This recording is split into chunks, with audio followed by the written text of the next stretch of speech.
ഈശോയിൽ എൻ്റെ ഏറ്റവും പ്രിയപ്പെട്ട സൗരങ്ങളെ, ഇത് രാത്രി കിടക്കാൻ പോകുന്നതിന് മുമ്പ് നിങ്ങളോടൊരു കുഞ്ഞ് വചനം പറഞ്ഞിരുന്ന ഒരു കുഞ്ഞ് ചിന്തയും കൂടെ പങ്കുവയ്ക്കുകയാണ്. സങ്കീർത്തനം 118:24 നമ്മളിങ്ങനെ വായിക്കുന്നുണ്ട്. ഇന്ന് കർത്താവ് ഒരുക്കിയ ദിവസമാണ്. ഇത് കർത്താവ് ഒരുക്കിയ ദിവസമാണ്. നമുക്ക് സന്തോഷിച്ച് ആനന്ദിച്ച് ഉല്ലസിക്കാം. നമുക്ക് ഈ ഒരു വചനം കേൾക്കുമ്പോൾ ഓരോ ദിവസവും നമ്മുടെ മുമ്പിൽ ഈശോ തന്ന ദിവസങ്ങളാണ് അല്ലേ. ആ ദിവസം നമ്മളെ ഏറ്റവും നന്നായിട്ട് ജീവിക്കുക എന്നുള്ളതാണ് ഈശോ നമ്മളിൽ നിന്ന് ആവശ്യപ്പെടുക. ഇത് കർത്താവ് ഒരുക്കിയ ദിവസമാണ്. നമുക്ക് സന്തോഷിച്ച് ഉല്ലസിക്കുക എന്ന് വെച്ചാൽ ഏറ്റവും നന്നായിട്ട് ആ ദിവസത്തെ ജീവിക്കുക. ഒരു ദിവസം ഇന്നൊരു ദിവസം കടന്നു പോകുന്നു. നമുക്ക് എങ്ങനെ ജീവിക്കാൻ പറ്റും? നല്ലപോലെ ജീവിക്കാൻ പറ്റുമോ? ചിലപ്പോൾ അബദ്ധങ്ങളൊക്കെ പറ്റുമോ? തെറ്റുകൾ സംഭവിച്ചു, വീഴ്ചകളൊക്കെ സംഭവിച്ചു.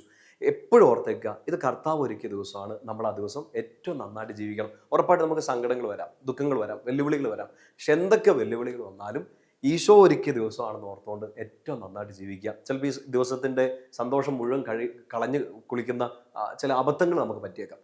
ഒത്തിരി ദുഃഖങ്ങളെക്കാൾ അധികമായിട്ട് ചിലപ്പോൾ നമുക്ക് തെറ്റുകൾ സംഭവിച്ചേക്കാം. കർത്താവ് ഒരുക്കിയ ദിവസമായതുകൊണ്ട് ഇത് രാത്രി കിടന്നുറങ്ങുമ്പോൾ, നാളെ എഴുന്നേൽക്കുമ്പോൾ ഒക്കെ നമുക്ക് ചിന്തിക്കേണ്ട ഇതാണ്: എൻ്റെ നാളത്തെ ഒരു ദിവസം. ഇന്നൊരു ദിവസം ചിലപ്പോൾ അബദ്ധങ്ങൾ പറ്റിക്കാം, ദുഃഖങ്ങൾ ഉണ്ടായിക്കാണും, തെറ്റുകൾ സംഭവിച്ചാൽ. പക്ഷെ നാളെ ഞാൻ കുറേയും കൂടെ വിശുദ്ധിയിൽ, നന്മയിൽ ജീവിക്കുമെന്ന്.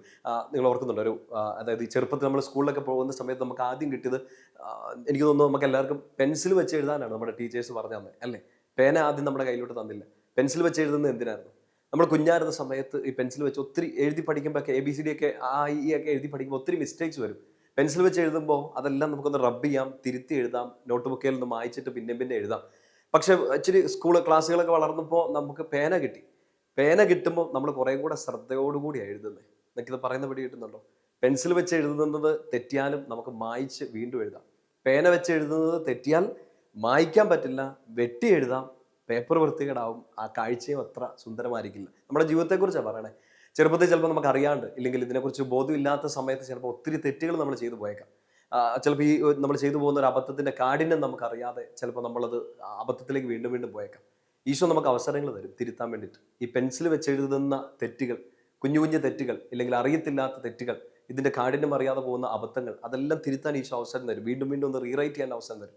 പക്ഷെ ഇപ്പോൾ നമ്മൾ ഒത്തിരി വചനങ്ങൾ കേൾക്കുന്നു, ധ്യാനങ്ങൾ കൂടുന്നു, നമുക്ക് കുറേ കാര്യങ്ങളെക്കുറിച്ച് ബോധ്യമുണ്ട്. ഇത് തെറ്റാണ്, ഇത് ശരിയാണ്, നമുക്കറിയാം. പേന വെച്ചെഴുതുന്ന ഒരു പ്രായത്തിലാണ് നമ്മൾ. ഇപ്പം തിരുത്താനല്ല ഈശോ ആവശ്യപ്പെടുക, ഒരു തെറ്റുപോലും ഉണ്ടാവാതെ വൃത്തിയോടെ ശ്രദ്ധയോടെ എഴുതുക. കാരണം അബദ്ധം പറ്റിയാൽ അത് വെട്ടി എഴുതേണ്ടി വരും. വെട്ടി കഴിഞ്ഞാൽ പേപ്പർ പിന്നെ വൃത്തികേടാവും. ഇത് ഭയങ്കര സീരിയസ് ആയെന്ന് തോന്നുന്നല്ലേ. പ്രിയപ്പെട്ട സഹോദരങ്ങളെ, കർത്താവ് ഒരുക്കിയ ദിവസമാണ്. എല്ലാ ദിവസവും നമുക്ക് തിരുത്താനുള്ള ദിവസം കൂടിയാണ്. ചില സമയങ്ങളിലൊക്കെ നമുക്ക് അബദ്ധങ്ങൾ പറ്റിപ്പോകാം, വീഴ്ചകൾ പറ്റിപ്പോകാം, പാപങ്ങൾ നമ്മൾ ചെയ്തേക്കാം. അറിയാതെ പറ്റിപ്പോയ തെറ്റുകളെല്ലാം ഈശോ ക്ഷമിച്ച് ദൂരെ കളഞ്ഞിട്ടുണ്ട്. നമ്മൾ അറിഞ്ഞുകൊണ്ട് ചിലപ്പോൾ ചെയ്യുന്ന ചില അബദ്ധങ്ങൾ ഈശോ വീണ്ടും തിരുത്താൻ അവസരം തരുമ്പോൾ ഓർക്കുക, അത് നമ്മുടെ നോട്ട് ബുക്കിനെ ഇങ്ങനെ വൃത്തികേടാക്കിക്കൊണ്ടിരിക്കുകയാണ്. വെട്ടി എഴുതുന്നതെല്ലാം അല്പം വൃത്തികേടാകുന്നുണ്ട്.